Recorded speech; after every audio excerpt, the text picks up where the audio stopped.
Here's a reminder of several little stories.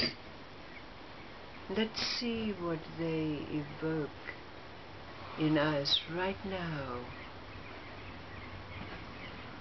There's that story about a certain merchant who went into the marketplace, and he happened to meet another merchant who was an acquaintance of his. And the second merchant said to the first, "I hear you only have one wife. You don't know what you're missing. You should have 2 wives. Why, when you have 2 wives, you can partake of the sweetness of one, and when you're tired of that, you can go and partake of the sweetness of the second. Conjugal bliss. You should have 2 wives." Well, the first merchant had a perfectly good wife. She was attractive and kind, and he loved her very dearly. But the words of the second merchant kept ringing in his ears, "You should have 2 wives, you should have 2 wives." So after some time he decided that he would take a second wife. And on their wedding night, he went to the bridal bed, and his new wife said to him, "I saw you kissing your wife good night. You must still love her. Go to her for your pleasures. I am not married to you to be your pleasured toy." So off he went to his first wife's bed and tried to come close to her. And she said, "You've got your second wife now. Go to her for your pleasures." So this went on night after night after night. He had no bed in which to sleep. So what else could he do? He decided he'd have to go to the mosque. So when he arrived at the mosque in the middle of the night, there was another figure kneeling on his prayer mat. First merchant thought to himself, "Oh, it must be some lonely traveller that's finding solace in the mosque." But when he got closer, he saw that it was the second merchant. And he said, "What are you doing here?" Second merchant said, "Well, neither of my wives will have me. I have nowhere else to go." First merchant said, "Well, why did you tell me about this conjugal bliss, that I should have 2 wives?"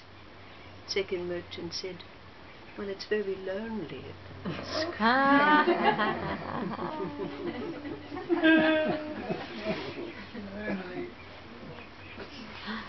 And then there's that little story about the time when the gods decided that they would pollute all the waters of the world, so it would send everyone mad.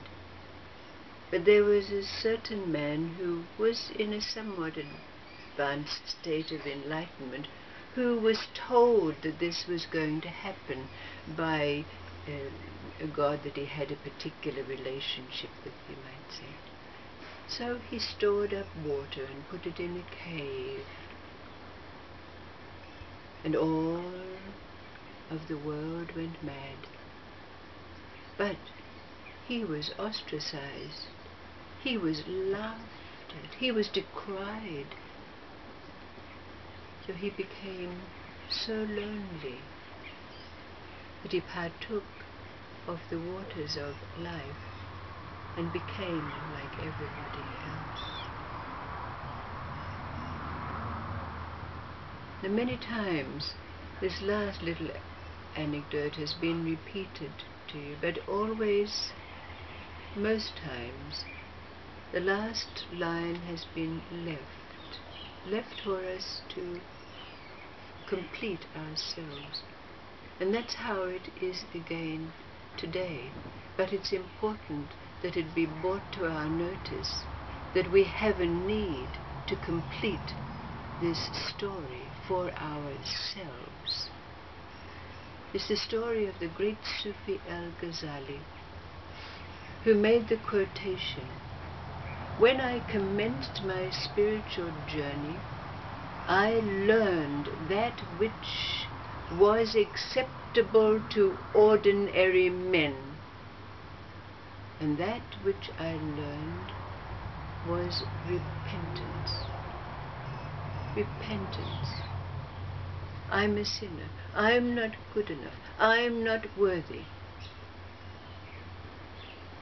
And then I moved into the second phase of my spiritual journey, and I learned that which was acceptable both to ordinary men and to the elite.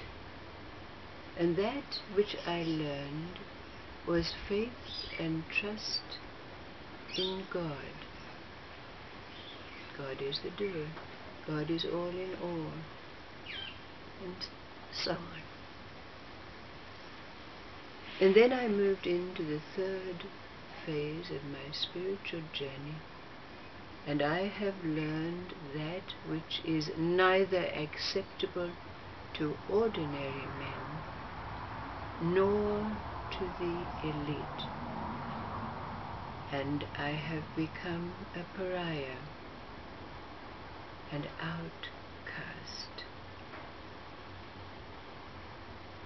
That which I learned is. How would you complete this story? What is the last line of this anecdote? And that which I have learned in this phase of my journey is.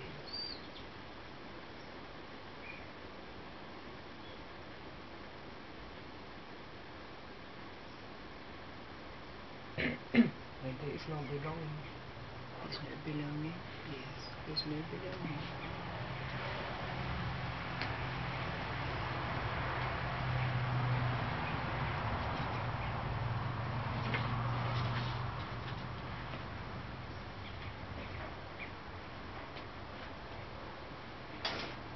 What have you learned?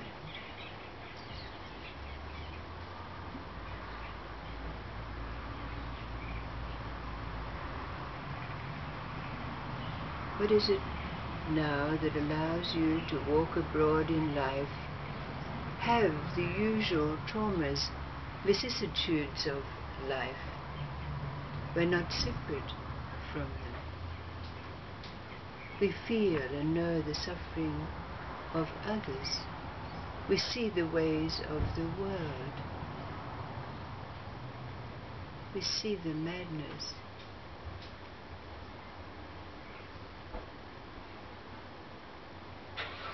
What is it?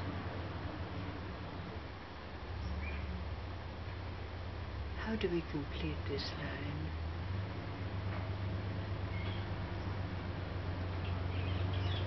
How do you resist drinking the waters of life to share the madness of life, the suffering of